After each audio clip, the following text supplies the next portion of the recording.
두한량의 인간 세상 탐구, 그때그때 꽂히는 얘기하는 방송, 어쩌다 이렇게 됐지.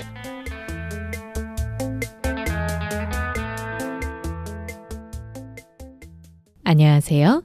두한량 중 눈물이 많다 못해 콧물도 많은 여자 량이입니다. 안녕하세요. 두한량 중 눈물과 콧물이 늘 함께 흐르는 남자 감자입니다. 오늘도 목적지를 알 수 없는 수다 타임, 어쩌다 이렇게 됐지, 줄여서 뭐죠? 어쩌지? 시작하겠습니다. 레디 액션! 청취자 여러분, 량이님 반가운 일주일이 또다시 찾아왔네요. 그렇게 네. 말을 시작부터 끊어서 하셔야겠어요? 듣기 편하시라고 끊어서 해봤습니다. 그만하세요. 네, 죄송합니다. 시작부터 청취자 여러분들 속 박박 터지게 하지 마시고요. 네, 죄송합니다. 어떻게 일주일 동안 잘 지내셨나요, 량이님? 네, 저는 잘 지냈어요. 감자님은 어떻게 잘 지내셨나요? 끝난 건가요? 그런 건가요? 그냥 가을 날씨 네. 바람 솔솔 좋고 구름 네네. 예쁘고 네네. 제 마음도 샤르르 아름다워지는 느낌으로 잘 지냈어요. 네, 얼굴만 예뻐지면 될 텐데. 알겠습니다. 저도 잘 뭐라고요? 지냈죠. 저도 요즘에 약간 선선하고 해가지고 네. 밤에 돌아다니기가 참 좋더라고요. 네. 그러면서 느꼈어요. 이런 날씨에 저런 정자 같은 데서 한 잔 먹으면 참 좋을 텐데 먹을 사람이 없네 이러면서 동네 이렇게 산책하면서 그런 생각들을 좀 많이 하면서 옛 추억에 또 빠져보기도 하고 역시 네, 그렇게 보내고 왔습니다. 역시 뭐든지 술이 다 떠오르시나 봐요. 왜냐면은 목덜미를 이렇게 간지럽히는 요즘 같은 바람이 불 때, 네. 요럴 때 사실 술 좋아하시는 분들 같은 경우에 거의 가방에 넣어서 다닌다고 보면 돼요. 그럼 지금 감자님 네. 가방에서 꺼내신 저 생수병 혹시 소주 들어있는 건가요? 아니고요. 오면서 먹었어요, 전 다. 그런가요? 그렇죠. 오늘 감자님의 취중 방송 기대하시고요, 여러분. 자, 그럼 저희 오늘 방송 주제에 대해서 네. 량이님께서 설명해 주시죠. 네. 네. 오늘 이야기해볼 주제는 눈물, 울음, 운다는 것의 중요성입니다. 정말 이 선선한 가을에 누굴 그렇게 울리고 싶은 거죠? 감자님이 네. 우리 청취자 여러분들의 눈에서 눈물을 쏙 빼고 싶어 하시는 것 같길래 이 주제로 계절에 딱 맞게 선정을 좀 해봤어요. 그렇습니다. 참 이 눈물이 앞서 이제 다음에 방송에서도 계속 얘기하겠지만 참 건강에 좋은 겁니다. 네. 그런 거를 저희가 어필을 하려고 네. 사실 방송을 준비했고요. 약간 오늘 이렇게 잘 듣다 보시면 또 눈물을 흘려야 되는 이유를 확실하게 좀 아실 수 있지 않을까, 그런 생각도 좀 해봅니다. 그렇죠. 그리고 눈물을 잘 못 흘리시는 분들은 어떻게 해야지 내가 조금 편하게 눈물을 흘릴 수 있을지 그 방법까지 좀 저희가 같이 공유를 하고 싶어서 그렇죠. 방송을 편성을 했으니까요. 네. 1, 2부로 나눠 나갈 건데 네. 이 1, 2부를 다 들어보시면 참 좋지 않을까라고 오늘도 끝까지 들어보시라는 권유를 드려보고 싶어요. 듣다가 우셔도 돼요. 그럼요. 사실 아무도 보는 거 아니니까. 네. 그렇죠. 오늘 그리고 누군가에게 하고 싶은 이야기를 저희가 대신 말해드리는 네. 너 들으라고 하는 말이야. 너들 말 코너는 2부 방송 마무리 멘트 후에 나갈 네네. 예정이니 궁금하신 분들은 특히 2부 끝까지 함께 해주시면 감사할 것 같습니다. 네, 감사하겠습니다. 네. 그러면 또 오프닝 멘트 한번 살짝 시작을 해볼까요? 네, 시작하시죠. 네. 태어나는 순간부터 우리는 울면서 태어납니다. 근데 나이를 먹으면서 점점 눈물 흘리는 것을 통제당하면서 우리는 그렇게 어른이 되어서 살아가게 되는데요. 정말 안타까운 일이 아닐 수 없습니다.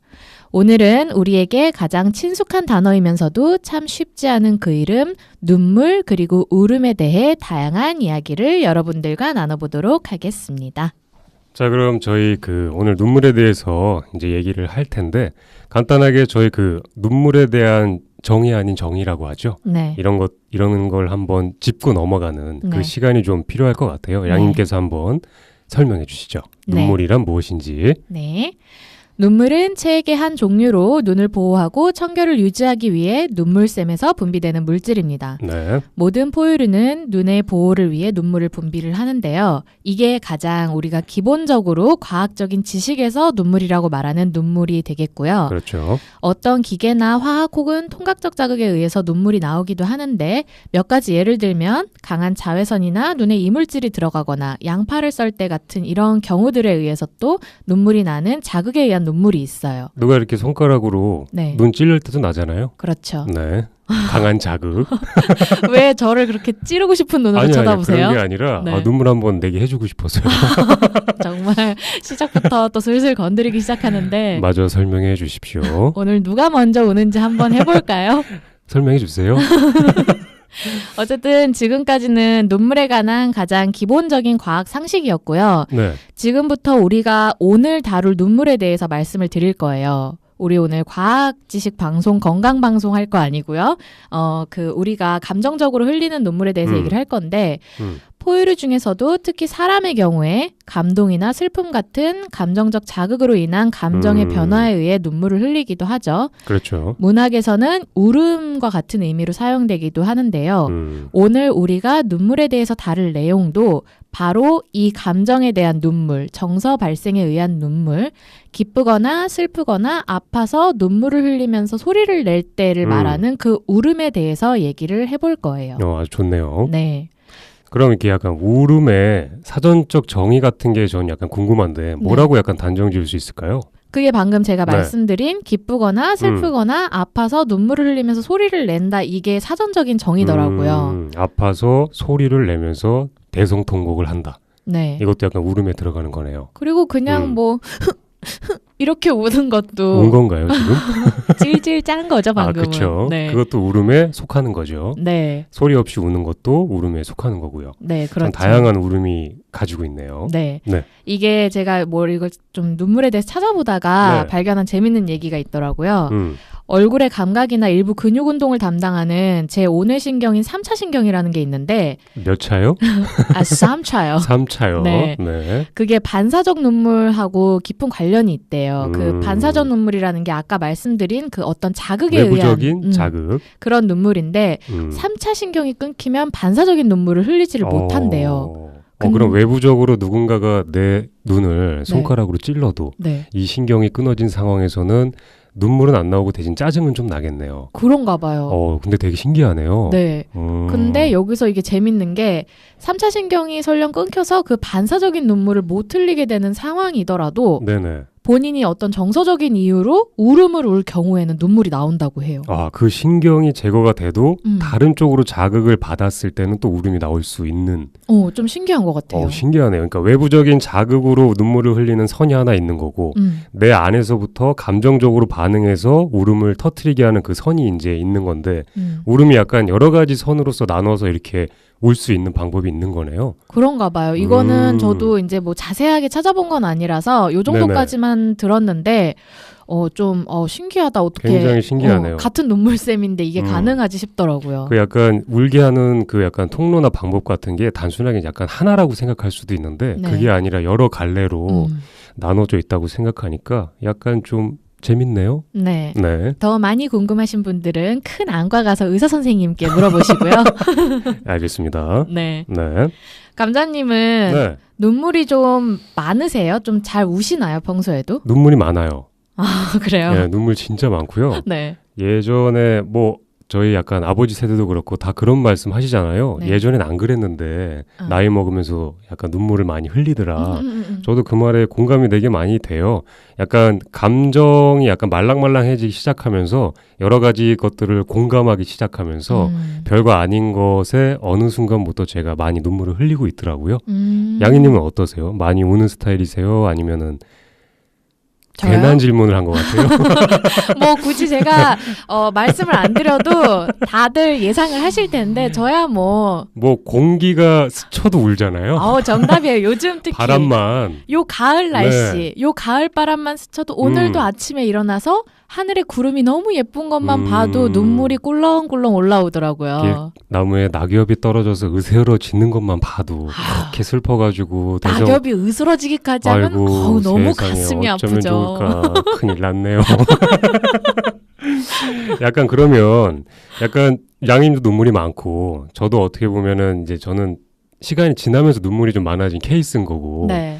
그럼 살면서 가장 크게 울어본 경험 같은 거 양희님 혹시 있을까요? 그러니까 내가 생각했을 때도 와 이건 진짜 내가 감당할 수 없을 정도로 진짜 크게 울었던 것 같아 하는 어떤 경험 같은 게 혹시 있나요? 저는 아마 그 횟수가 꽤 많을 거예요. 좀 그럴 거라고 예상을 했어요. 그 중에서도 그러면은 한 세 손가락 안에 드는 걸로 좀 추려서 한번 말씀 좀 해주시죠. 가장 그래도 네. 몇 년 안에 최근 몇 년 안에 있었던 가장 크게 떠오르는 두 가지가 네네. 한 번은 이제 한 14년 정도를 함께했던 반려견을 자식이잖아요, 거의. 아 그렇죠. 거의가 아니라 식구인- 진짜 가족이죠. 그냥 네, 입양한 가족이죠. 자식인데 그 아이를 떠나 보냈을 때 그때 이제 좀 많이 울었나요? 그 상황에서는 좀 너무 그 처음 겪는 상황에 그게 또 할머니 할아버지 돌아가셨을 때랑은 또 감정이 많이 달라요. 뭐 늘 365일 체온을 느끼던 그런 개체이기 때문에 네, 그런 아이이기 때문에 확실히 뭐 허전함은 뭐 말할 것도 없고 네 맞아요. 더 심하게 느낄 수 있죠. 그게 이제 특히 아빠가 너무 많이 힘들어하시는 거가 눈에 보여서 거의 가족들하고 같이 있을 때 이제 못 울고 하루 이틀 일주일 뭐 2주 한 달 뭐 이렇게 지날 때 혼자 네네. 있을 때 거의 3개월을 칩거하면서 페인처럼 지냈는데 네네. 중간중간 약간 이 감정을 어떻게 내가 받아들여야 될지 모르겠고 너무 무서워서 애 사진조차 못 보겠는 그런 감정이 밀려들어서 그래서 진짜 좀 그렇게 많이 울었던 적이 있고 또 다른 한 번은 네. 그나마 더 최근 일인데 굉장히 정신적으로도 육체적으로 많이 무너져서 네네. 아 이렇게 힘들 거면은 그냥 그만 하고 싶다라는 생각이 들 정도로 좀 내가 울보가 돼야 되겠다. 아니 그냥 네. 사는 걸 그만 하고 싶다라는 생각이 들 정도로 사는 좀 게 이제 되게 지칠 정도로. 그러니까 죽고 싶다가 아니라 아 너무 힘드니까 그냥 안 힘들었으면 좋겠다라는 생각을 할 정도로 무너져 내렸던 적이 있는데 네. 그 상황을 이제 어느 정도 지나고 어느 날 좀 지나고 나서 제가 야구를 좋아해서 그 야구 모임이 있어요, 지인들하고. 그 상황에서 벗어나서 처음으로 딱 내가 그 다시 바깥 세상에 나갔던 게 그 야구 그 모임으로 인해서. 야구를 보러 간 건데 야구장이 날씨도 좋고 우리 팀이 이기고 내가 그 상황에서 느끼는 그 하늘과 바람과 그 감정에서 네네. 갑자기 내가 다시 이런 세세한 감정을 느낀다는 걸 느끼는 동시에 제가 무너져 내리더라고요. 그때 깨어나는 동시에 더 심하게 약간 무너져 내린 건가요? 내가 살아있구나. 내가 거의 산 송장처럼 한 몇 개월을 지냈는데 나 살아있고 앞으로 나 살 수 있겠다라는 생각이 갑자기 확 들면서 그러면서 확 집에 와갖고 무너져 내렸던 적이 있어요. 참 안도의 눈물 같기도 하고 어떤 환희의 눈물 같기도 하고 네. 이제 괜찮아졌구나 하면서 나한테 주는 어떤 선물 같은 울음 같은 거 같기도 하고요. 네. 약간 그런 생각이 드네요. 또 뭐 다른 건 없나요? 그냥 그 눈물이 가장 최근에 기억에 잊을 남는- 수 없었던 좀 그때 느꼈던 그 감정을 잊을 수가 없더라고요. 그렇죠. 그리고 지금 얘기를 하시면서도 약간 그때의 감정을 많이 느끼시는 것 같아요. 그래가지고 맞아요. 그때로 돌아가서 그때 이만큼 내가 슬퍼서 눈물을 흘렸구나라는 게 지금 양희님 얼굴을 보니까 또 이렇게 보이네요. 그런가요? 네네. 감자님은 그러면 살면서 가장 크게 울어본 경험이 기억나는 게 뭐가 있으세요? 저도 기억나는 울음은 가장 크게 울었던 거는 그냥 하나 있는 것 같아요. 가장 크게 울었던 거는 이제 아버지가 돌아가셨을 때. 그때 그냥 가장 크게 울었었고요. 그 외 같은 경우에는 그냥 뭐 사실 슬픔서 많이 울기도 하기는 했는데 그 당시에 이제 벌써 한 10년이 지난 일이에요. 네. 그때 당시에 어떤 그 뭐라고 해야 될까 그 기별 같은 게 없었어요. 그러니까 뭐 아파서 바로 돌아가신 게 아니라 그냥 바로 돌아가신 거기 때문에 그 소식을 받은 거기 때문에 네. 돌아가셨다고 소식을 받고서 이제 가서 확인을 하는 이런 절차 속에서 이렇게 치러진 그런 것들이었기 때문에 그 순간 아까 저도 양희님이 얘기한 것처럼 어떻게 해야 될지 모르겠는 그런 거였어요. 그런데 왜 하늘은 안 무너지고 왜 세상은 돌아가지 이런 생각이 좀 들었어요. 나는 이렇게 다 끝났는데 왜 이렇게 사회는 이렇게 잘 돌아갈까 약간 이런 생각도 좀 들었고요. 그 당시가 가장 그 기억에 남아서 가장 많이 울었던 그런 기억인 것 같아요. 뭐 지금도 항상 그런 얘기를 좀 해주세요. 주변의 어르신들 같은 경우에도 어차피 오래 있던 뭐 반려견이나 오래 지내던 가족이나 누군가가 그렇게 떠났을 경우에 사실 거기에서 이렇게 그 감정이 끝나는 게 아니잖아요. 네. 사실 그거는 어느 방 한켠에 넣어놓고 계속 지속되면서 평생을 따라간다고 보시면 될 것 같아요. 그렇죠. 평생을 따라가는 거라 그때의 당시의 감정이나 이런 것들을 언제든지 또 그때로 돌아가서 눈물을 흘리게 되더라고요. 맞아요. 단순하게 뭐 아버지가 이렇게 보내신 편지 같은 거 그런 거를 본다거나 아니면 뭐 예전에 사진 같은 거 이런 것들을 쭉 봤을 때 그렇게 또 그때로 돌아가서 또 눈물도 나게 되고 약간 그런 것 같네요. 좀 약간 우울하죠 지금? 아니요. 괜찮나요? 네. 네, 알겠습니다. 근데, 원래 이렇게 우울한 얘기 하려고 한 게 아닌데 네. 그래도 울음이다 보니까 네. 예, 이렇게 가장 크게 울었던 기억이 양님하고 저는 이렇게 약간 옆에 있던 누군가가 뭐 다들 공감하실 거라고 생각은 들어요. 아마 이제 그 각자 디테일이 달라서 그렇지 그렇죠. 그 우는 상황은 좋은 상황이던 나쁜 상황이던 큰 틀에서는 비슷한 상황이나 감정들일 거예요. 그 그렇죠. 디테일이 달라서 그렇지. 그렇죠. 네. 이게 울음을 분류를 해보면 네. 소리 없이 눈물만 흘리는 게 있고 소리를 내면서 우는 게 있는데 이제 눈물은 없이 소리만 내면서 우는 게 있고 아, 있죠. 눈물, 콧물 다 흘리면서 소리도 막 내면서 우는 이 세 가지로 좀 분류를 해볼 수 있을 것 같은데 네, 맞아요. 이 세 가지 울음에 감정적인 차이라던가 뭐 그런 게 있을까요? 차이가 있을 것 같은데 이 세 가지를 딱 보니까 전 불현듯 약간 장소가 생각나네요. 약간 극장 같은 곳에서 저 첫 번째 소리 없이 눈물 흘리시는 분들 많이 봤거든요. 아, 그렇죠. 왜냐하면 타인에게 내가 민폐를 끼치면 안 되기 때문에 그나마 슬픈 감정을 어쨌든 느끼고 있으니까 그거를 소리를 참으시면서 눈물만 이렇게 흘리시는 모습들을 이제 많이 봤고요. 소리만 내서 우는 것 같은 경우에 이런 얘기를 해도 될까 모르겠어요. 약간 그 미운 시어머니가 돌아가셨을 때 며느리가 눈물은 안 나오는데 시어머니 영정사진 앞에서 아이고 그렇게 소리만이요. 눈물은 안 납니다. 소리만 계속 질렀던 것들 참 여러 가지들이 생각나네요. 그런 거 있죠. 애들이 조금 네. 이제 그 애들이 눈물을 이용할 때가 예를 들어서 뭐 뽀로로 장난감 집에 이미 한 10세트 있는데 11번째 컬렉션을 갖고 싶은데 엄마 그렇죠. 아빠가 안 사줄 때 모아야 됩니다. 그때 그 앞에서 엄마 아빠를 곁눈질하면서 악을 쓰고 우는데 눈물이 안 나고 이제 울다가 한 방울 찔끔 겨우 나는 그런 사태가 벌어질 때가 있죠. 네, 귀엽네요. 약간 그러니까 자기 감정이 뭔지는 알아요. 슬퍼야 될 상황이라는 걸 인지를 하고는 있어요. 인지는 하고 있는데 이게 사실 그 감정에 똑같이 동요하기가 어려워서 그렇지만 티는 내야 되고 근데 저희가 약간 거짓의 지금 울음소리를 사실 얘기하는 건데 근데 실제로 그렇게 슬퍼도 약간 이렇게 울음소리만 내시는 분이 있다고 하기는 해요. 눈물이 맞아요. 안 나오고 그럴 경우 저도 있었어요. 곡소리가 나올 정도로만 이렇게 되게 슬펐을 때 그렇게 눈물과 동반되지 않고 소리만 나오시는 분도 분명히 있다라는 점. 제 경험에서는 제가 이런 경우를 한두 번 정도 겪어본 적이 있는데 네네. 너무 그러니까 그 제가 가끔씩 쓰는 표현인데 억하다고 하잖아요. 그게 약간 이렇게 주체하지 못할 정도의 약간 꽉 막혀서 약간 그런 느낌이죠. 그리고 너무 큰 감정인데 그게 마치 저는 그렇게 느껴요. 내 호흡기를 망치로 꽉 맞아갖고 순간 구멍이 막혔는데 나는 너무 아픈데 이거는 밖으로 터져 나가야 되는데 그때 제가 느껴본 게 네네. 바닥에 엎드려갖고 가슴을 진짜 이렇게 쿵쿵 치면서 이러는데 답답하니까. 막 얼굴은 터질 것 같고 막 눈은 시뻘개지는데 눈물은 안 떨어지고 막 소리만 지르게 되는 그런 경우가 있더라고요.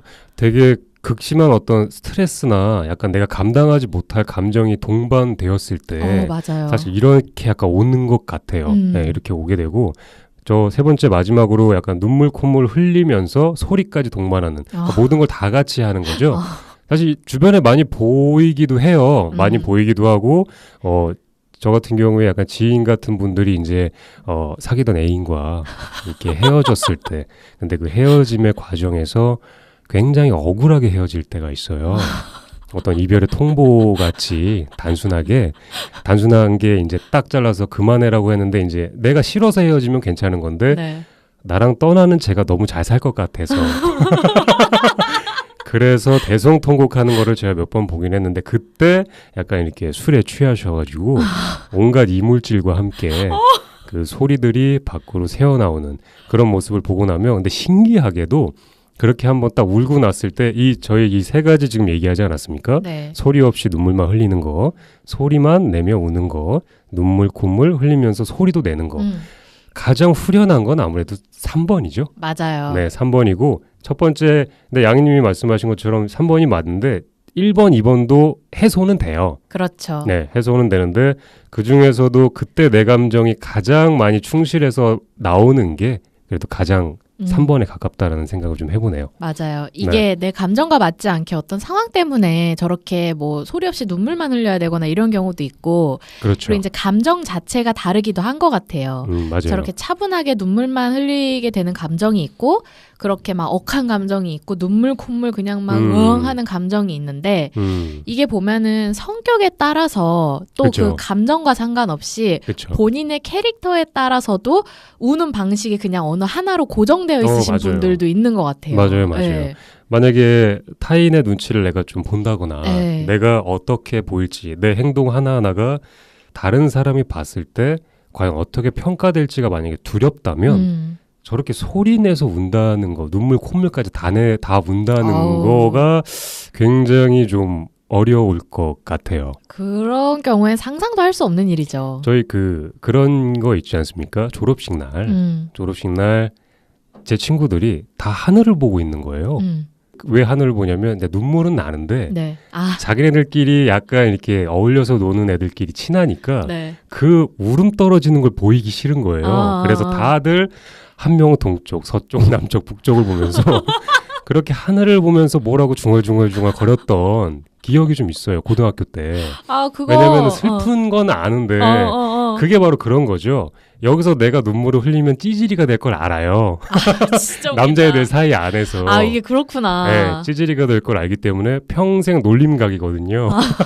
흑역사. 근데 슬픈 건 이거는 내 감정인데 어쩔 수 없잖아요. 맞아요. 그러니까 약간 뭐 남자분들 다 공감하실 거라고 좀 생각이 듭니다. 그러네요. 이게 저는 공학을 나왔는데 네네. 남자인 친구들에 대해서 그렇게 신경을 안 쓰고 이제 그 졸업식 풍경을 생각해 보면 이제 여자애들하고 부둥켜 안고 울었던 기억만 나서 그렇지. 그렇죠. 생각해 보니까 그럼 이거를 제3자의 시각에서 이렇게 쫙 3D로 봤을 때 여자애들은 막 야 울지 마, 네, 막 우리 맞아요. 연락할 거잖아 이러고 있고 남자들은 동서남북으로 각자 하늘 보고 있는 건가요? 네, 다 하늘 보고 있고 딴짓하고 있고 애써 외면해요. 마지막에 그 약간 헤어질 때 그 노래 있잖아요. 특히 그거 부를 때 괜히 옆 사람 치면서 말 걸어요. 왜냐면 자기가 거기에 이입하면 울 걸 알기 때문에. 괜히 막 쓸데없는 웃긴 얘기 이런 거 하려고 그러고. 괜히 장난치고 막 이래요. 그러다가 집에 가서 혼자 울기도 하고. 약간 남자기 때문에 그렇게 좀 감정을 숨겼던 적이 좀 많이 저도 있었던 것 같아요. 맞아요.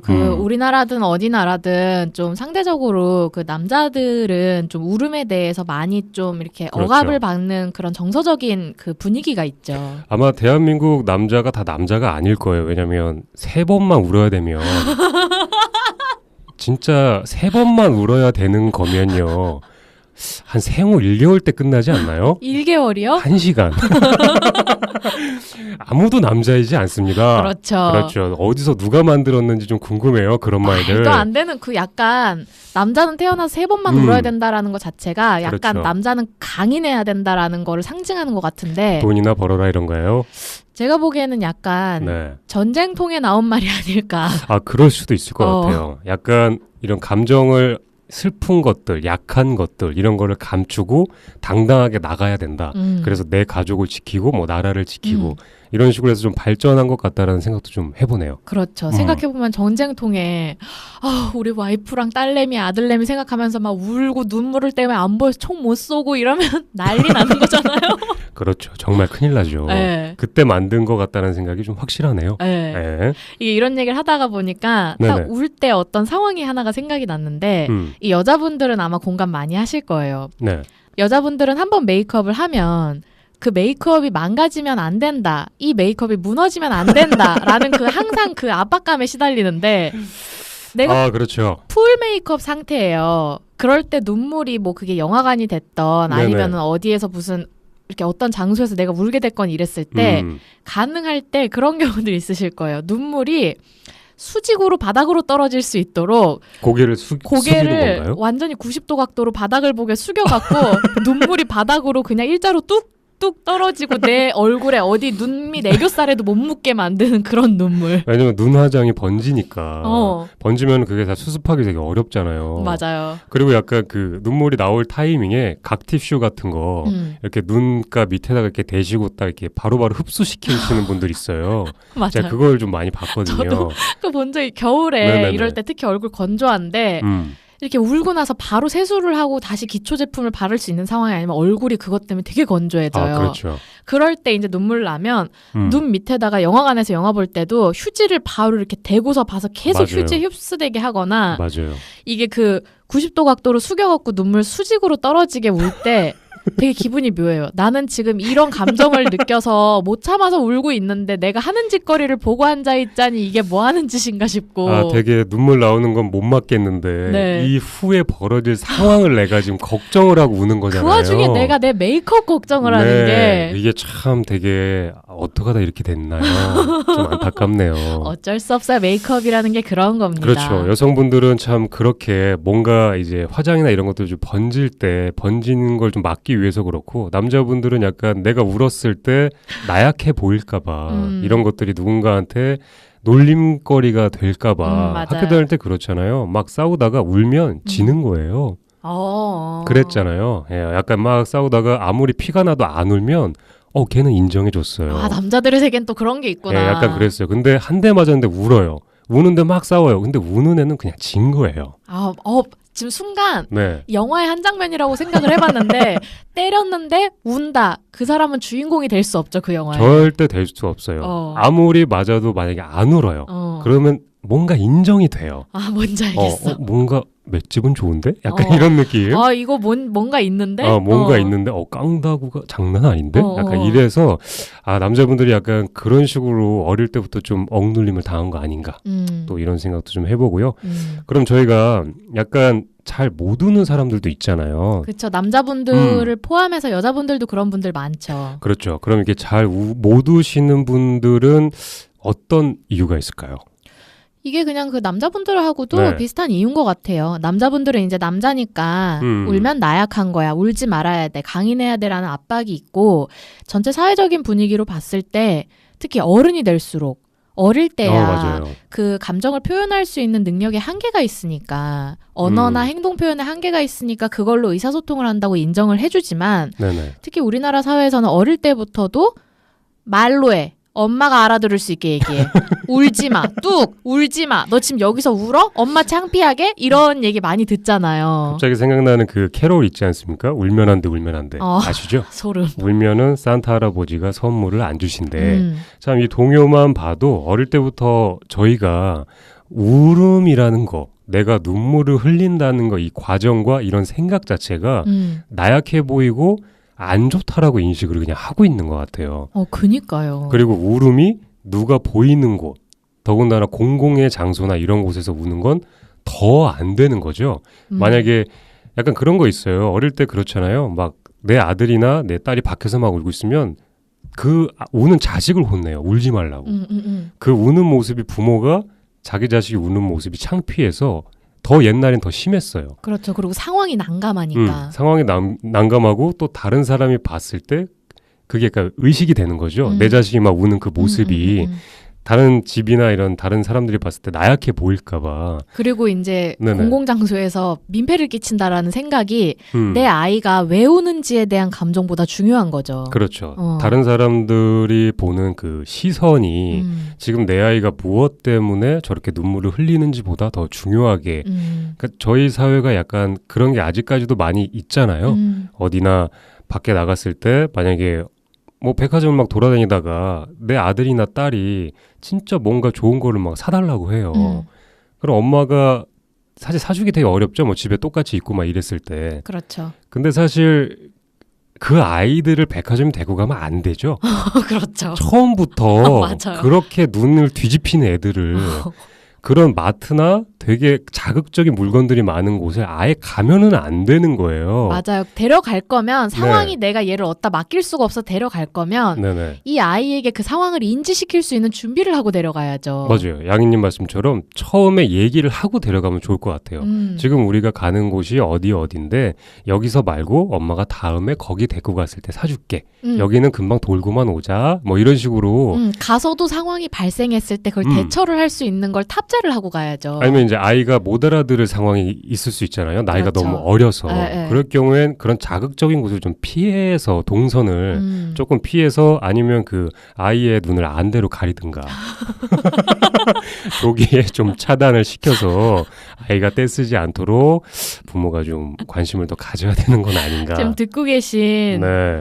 분들 중에 이제 어린 아이를 키우고 계신 부모님들이 계시다면 들으면서 저 결혼 안 했으니까 저 몰라갖고 저런 소리 하지 니들이 애 키워봐라 라고 생각을 하실 거예요. 그렇죠. 그런 것까지 어떻게 일일이 다 신경 쓰고 내가 가겠니. 니네는 얼마나 잘 키우나 보자. 그렇지. 대신에 요거 한 가지만 좀 아시면 좋을 것 같아요. 울 때는 다 이유가 있는 거죠. 맞아요. 울 때는 이유가 있기 때문에 거기서 못 울게 하지 마시고 차라리 우는 이유를 좀 요목조목 잘 아이한테 물어보면 더 좋을 것 같다라는 맞아요. 생각을 좀 한번 해봐요. 왜냐하면 그 순간에 어떤 이유를 정의하지 않고 넘어가다 보면 아이가 그게 오래도록 기억에 상처로 남을 가능성이 좀 큰 것 같아요. 실제로 그렇대요. 실제로도 그렇고 저희들도 약간 경험이 있지 않습니까? 그럼요. 약간 옛날에 내 의지나 의사 같은 게 무시당했을 때 그 당시에 내가 눈물을 흘리고 상처받았을 때 아무도 나를 보다듬어주지 않았을 때 그때의 기억이 되게 오래가요. 맞아요. 그리고 네. 그거 때문에 내 성인기의 그런 성격들이나 그런 게 많이 맞아요. 형성이 되잖아요. 네, 그 후에도 영향력을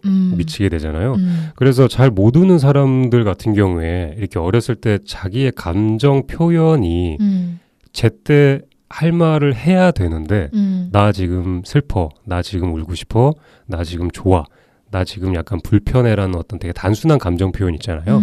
그런 것들을 해야 되는데 아까 앞에서 저희가 단순하게 얘기했던 어떤 캐롤 같은 것만 들어봐도 눈물 같은 거를 되게 억지로 막잖아요.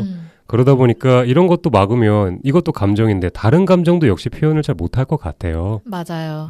그렇기 때문에 어릴 때부터 이렇게 좀 억눌렸던 감정 때문에 눈물을 흘리는 것, 잘 우는 것을 표현을 잘 못한다라는 생각도 한번 해보네요. 맞아요. 이게 부모님과의 애착 관계에 있어서 네네. 부모님이 상황상 너무 바쁘거나 이래서 아이들의 정서적인 부분을 그렇죠. 잘 감싸줄 시간 자체가 없거나 아니면 우리 모두는 다 부모가 되기 위해서 태어난 건 아니기 때문에 다 내가 처음 해보는 일이라 서툴러서 그 상황을 제대로 대처를 하지 못해서 그랬던가 어쨌든 그런 식으로 피치 못할 상황들에 의해서 부모님과의 애착 관계에서 그런 시기에 그런 정서 발달 과정에서 제대로 된 감정을 표출하고 그 감정을 본인이 어떻게 수용하고 받아들이고 표현해야 되는지를 제대로 배우지를 못했기 그렇죠. 때문이고 이제 그런 사람들이 점점 어른이 돼서 사회를 형성하고 또 우리나라 같은 어떤 그런 역사를 가진 사회적 분위기가 형성되다 보면 나약하면 안 돼, 울면 안 돼, 그렇게 해선 성공할 수 없어, 자리 잡을 수 없어라는 사회적인 강박이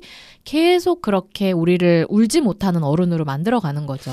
맞습니다. 그리고 주를 이루는 저희 사업 자체가 서비스업이 굉장히 많습니다. 저희 나라에 굉장히 많은데 서비스업 자체가 어떻게 보면은 내 감정을 표현하는 것도 하나의 방법이긴 한데 되게 밝은 표정, 밝은 톤, 약간 긍정적인 성격 이런 것들을 많이 원해요. 맞아요. 사회 자체적으로. 그렇기 때문에 그 반대되는 약간 울음이나 눈물 같은 이런 약간 좀 떨어지는 감정 같은 경우에 그런 것들을 보여줄 수가 없죠. 그렇죠. 네, 만약에 그런 것들을 보여줬을 때 약간 살아남기가 좀 되게 힘든 구조가 좀 되고 있는 것 같기도 하고요. 맞아요. 우리나라가 수직으로 위로 올라가는 성공지향적인 사회의 분위기가 조금 많이 퍼져 있다 보니까 네네. 내가 자꾸 내 감정에 연연해하고 특히 울고 약간 이러면 이럴수록 내가 신경을 쓰는 건 냉정하게 위로 치고 올라가는 그런 능력들, 이성이 발달해야 되는데 감성이 발달한다는 거는 그만큼 신경 쓸 게 주변에 많아지고 느끼는 게 많아지면 여기에 이렇게 딱 집중해서 치고 올라갈 수 있는 능력이라던가 맞아요. 그리고 내가 물론 다채로운 감정과 따뜻한 마음씨와 아름다운 감정 표현들을 가졌을 때 성공할 수 있는 일들도 있지만 일반적인 직업군상 봤을 때 아닌 일들이 굉장히 많잖아요. 굉장히 많죠. 진짜 많고요. 약간 내가 이제 어떨 때 울어야 될지 모르고 지나가는 경우가 많이 있는 것 같아요. 그러다 보면 진짜 울어야 될 때도 잘 못 우는 거죠. 맞아요. 만약에 내가 누군가와 싸워서 감정이 되게 아프고 힘들어요. 친한 친구가 다퉜다면 그 당시에 이 먹먹함을 사실 울면 좋은데 맞아요. 울면은 내가 진 것 같고 여기서 내가 내 감정에 솔직해서 눈물을 쏟아내게 되었을 경우에 뭔가 내가 이 문제를 해결하지 못해서 낙오자가 된 것 같고 그리고 민폐인 것 같고 민폐인 것 같고 누군가 이제 사람들이 많이 앞에 있을 경우에 그 분위기를 내가 망칠 것 같고 근데 그렇게 안 울고 넘어가게 되었을 경우에 계속 생각나죠. 계속 답답하고 그리고 그게 넘어가고 쌓이면 어느 날 저는 화병이 나 있는 상황이 진짜 되죠. 화병이 돼요. 이 스트레스라고 하잖아요. 사실 이 울어서 없앨 수 있어요. 근데 이것을 내가 차단하고 몸 안에 가두게 되면 사실 다른 쪽으로 고장이 날 가능성이 좀 있는 것 같아요. 그러니까요. 양희님 말씀하신 것처럼 화병 정말 좋은 얘기가 아닐 수 없습니다. 그죠? 이거 화병이라는 거 이거 감자님이 저번에 말씀해 주신 건데 네네네. 이거 국제 무슨 뭐 기호로 등록되어 있다고 하지 않나요? 병명이 있어요. 국제 병명에 이 화병이라는 거 같은 경우에 저희 나라만 있는 병이라고 하더라고요. 그러니까 다른 데도 분명히 있겠죠. 근데 워낙 우리나라에서 특출나게 많이 발견되는 병이라고 해서 병명이 뭐냐면 화병. 진짜입니다. 영어로 화병. 거짓말이 아니고요. 여러분 구글 같은데 국제병명 표준기구인가요? 자, 기억은 안 나는데 그렇게 그 병명을 확인하는 코드가 있어요. 알파벳과 숫자로 된 거기에 유독 화병만 화병이라고.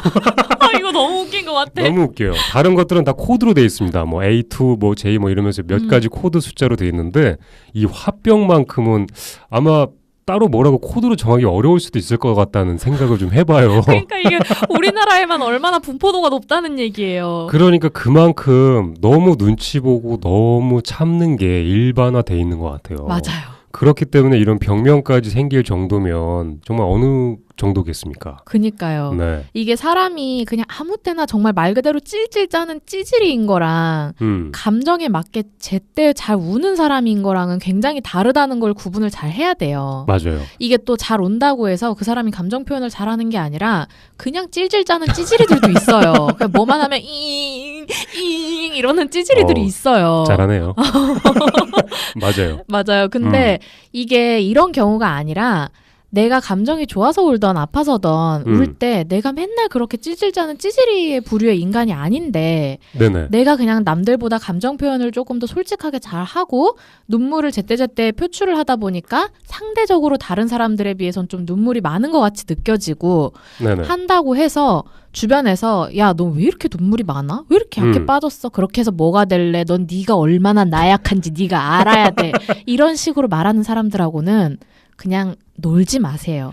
분명히 있습니다. 내가 지금 울고 싶어서 눈물 한 방울 뚝 떨어뜨리던가 울어야 되는데 주변 사람들이 그런 얘기를 함으로써 내가 내 감정을 표현 못할 때가 있어요. 맞아요. 그렇게 되었을 경우에 사실 그런 분들이 있으면은 주변에 있으면 쳐내세요. 그러니까 이런 사람들이 마치 나한테 인생에 굉장히 발전적으로 채찍질을 해주는 객관적인 사람들인 것 같죠? 네. 아니요. 인생에 하등 도움 안 됩니다. 맞습니다. 내가 지금 표현하고자 하는 감정이 확실하게 있을 때 그걸 막는 사람. 그 막는 사람이 사실 뭐라 그럴까. 그 모습, 내가 그렇게 표현하는 게 그냥 보기 싫은 거예요. 내가 보기 싫어서 그렇게 약한 모습, 지금 저 아이가 표현하고 있는 그런 모습들이 자기의 이게 약간 입맛에 안 맞는 거예요. 와, 표현 정확하다. 입맛에 안 맞는다. 자기 입맛에 그냥 꼴 보기 싫은 거예요. 그러면 맞아. 친구라고 보기가 되게 어려워요. 맞아요. 왜냐하면 친구라는 개념 자체 저희가 저희 방송 중에 또 친구에 대해서 한 에피소드가 있죠. 왜 이렇게 막 자부심 뿜뿜 뿜기면서 얘기하시는 거예요? 한번 또 들어보셨으면 좋겠네요. 네, 친구에 대한 에피소드를 저희가 한 2시간 정도 얘기한 게 있는데 한번 또 유익할 거예요. 한번 들어보시고요. 약간 이런 분들을 친구로 두기가 어려워요. 맞아요. 내 감정을 표현하고자 하는 그 욕구가 막 올랐을 때 그 멍석을 깔아주는 사람이 좋다라고 봐요. 맞아요. 걱정하지 마라. 너 그런다고 아무도 뭐라고 안 그런다. 그리고 너랑 나랑 그런 게 무슨 소용이냐.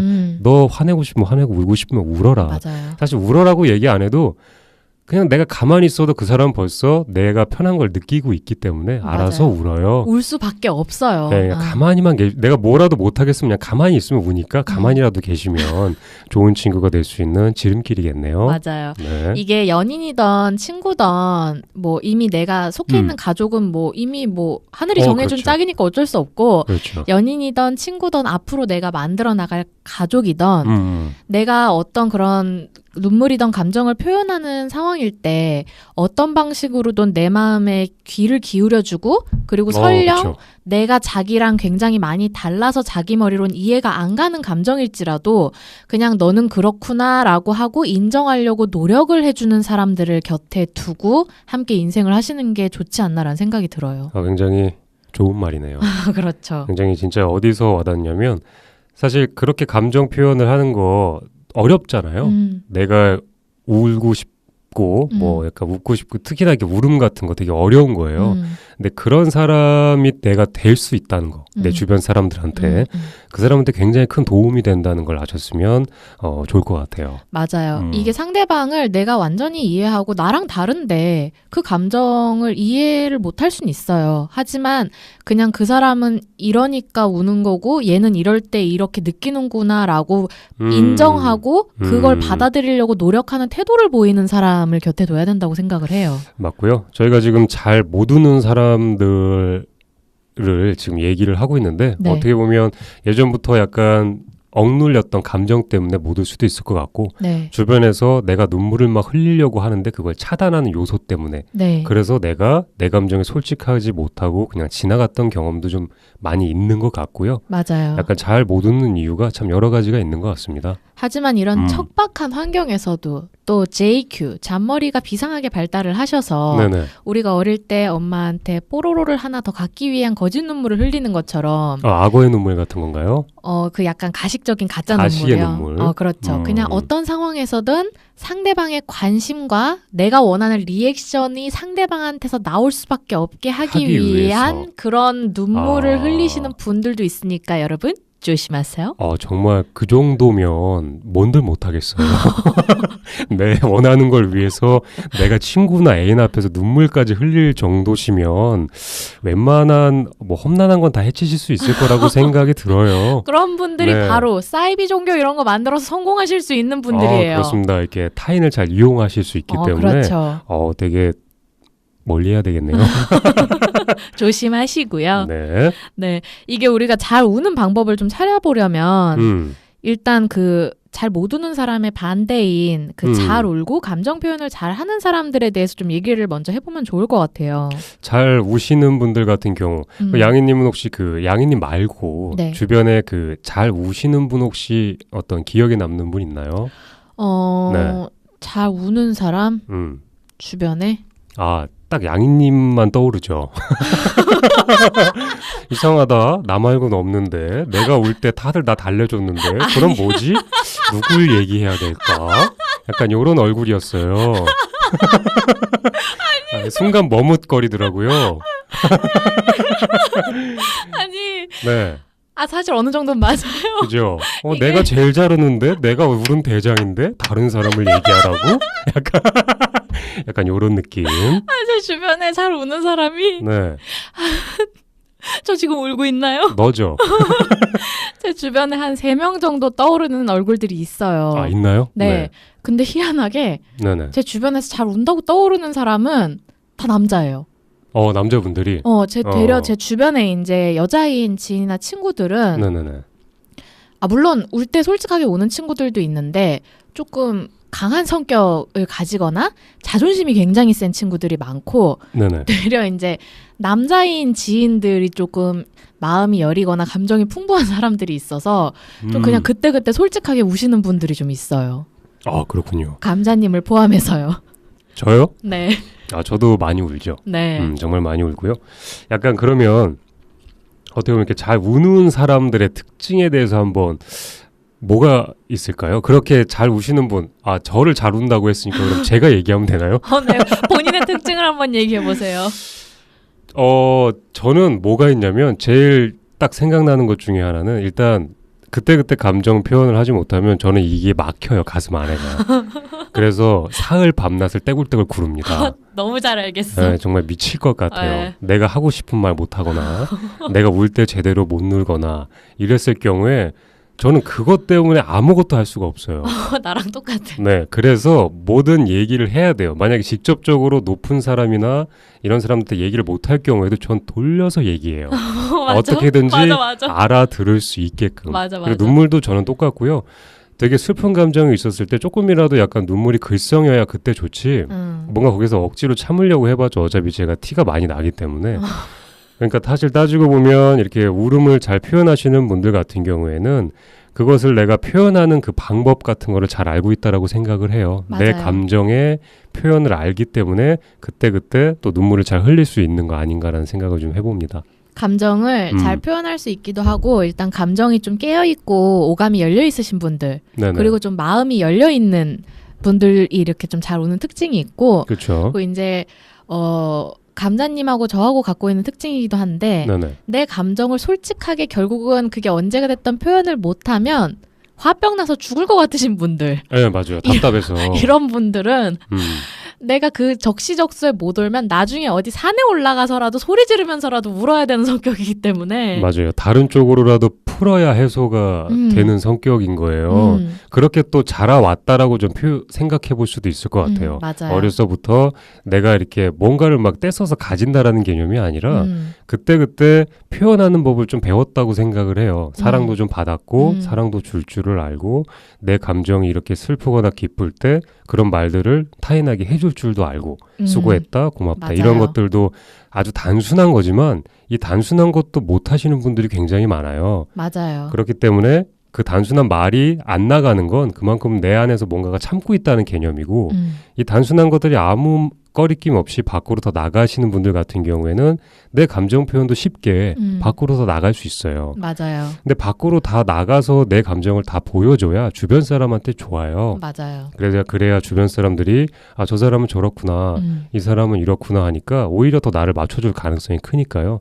울고 싶을 때 잘 우는 것도 좋은 방법이죠. 네. 네. 우리가 이따 2부에서 자세히 다루긴 할 건데 어떻게 네네. 보면은 좀 중요한 포인트 중에 하나이긴 한데 결국 내가 편하게 내 감정을 있는 그대로 받아들이고 인정을 하는 게 중요하고 맞아요. 그리고 그게 돼야 내가 눈물을 흘리던 다른 어떤 표현이던 내가 원할 때 그게 내 의지대로 나오게 되는 것 같아요. 맞습니다. 내가 지금 표현을 할 때 딱 떨어지게 나오기 시작하는 거죠. 맞아요. 어쨌든 잘 우는 사람들의 특징이 어릴 때부터 여러 가지 대인관계에서 상호작용이 좀 많이 원활하게 잘 이렇게 되면서 자라오신 분들이 많고 그것도 그렇고 그 공감을 이제 경험을 함으로써 내가 이제 뭐 연애도 해보고 반려동물도 키워보고 사실 아까 양희님께서도 얘기했지만 반려동물이 떠났을 때 굉장히 슬프지 않습니까? 근데 한 번도 반려동물을 키워보지 않고 그 떠나는 아픔을 모르시는 분들 같은 경우에는 이 얘기를 공감하기 어려울 수 있어요. 그렇죠. 특히 동물에 별 관심 없으신 분들은 그 뭐 개가 개지 뭐 이렇게 생각하시는 분들도 있을 수 있고 그러니까 여러 가지 경험을 함으로써 그 안에서 내가 누군가를 잃어보고 또 떠나보내고 이런 거를 함으로써 거기서 공감이 되게 많이 생기는 거거든요. 맞아요. 그래서 타인이 다른 사람이 똑같은 내가 예전에 겪었던 상황을 겪었을 때 나는 그 느낌을 아는 거예요. 나는 떠나보내고 누군가를 잃어봤으니까.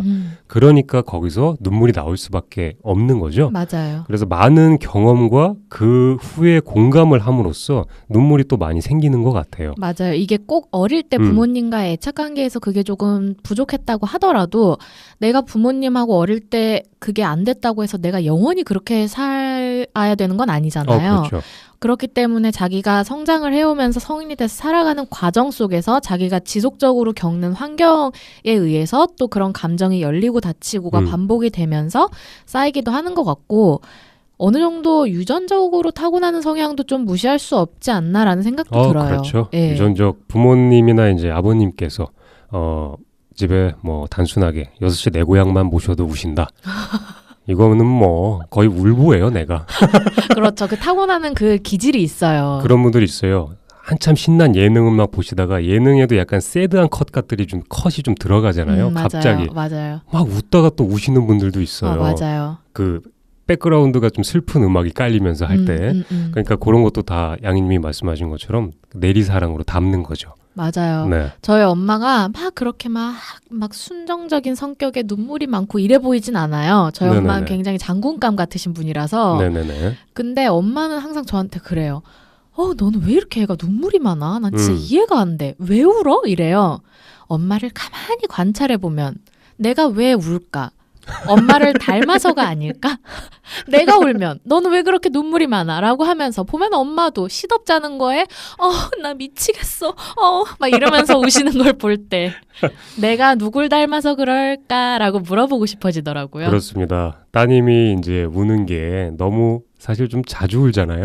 그래서 이제 좀 제재를 하신 거기는 한데 다 그 부모님을 다 닮는 거기 때문에 네. 그죠? 저희는 부모님이 양쪽 다 굉장히 여리신 분들이기 때문에 피해갈 수 없는 유전자가 아니었나라고 생각을 해봅니다. 그렇습니다. 앞으로도 양이님 좀 많이 표현하셔서 마음껏 우시기 바랍니다. 참지 말고요. 감자님도 네. 마찬가지로 그러셨으면 좋겠어요. 네, 감사합니다. 그럼 저희가 여기서 한 1부를 좀 맞춰볼까요? 네, 이렇게 네. 서로 약간 추석도 아닌데 이런 덕담 주고 받으면서 보름달에 뜰 것 같아요. 네, 네. 곧 추석이 오긴 하겠지만 이렇게 우리 덕담을 주고 받으면서 1부를 마무리하고요.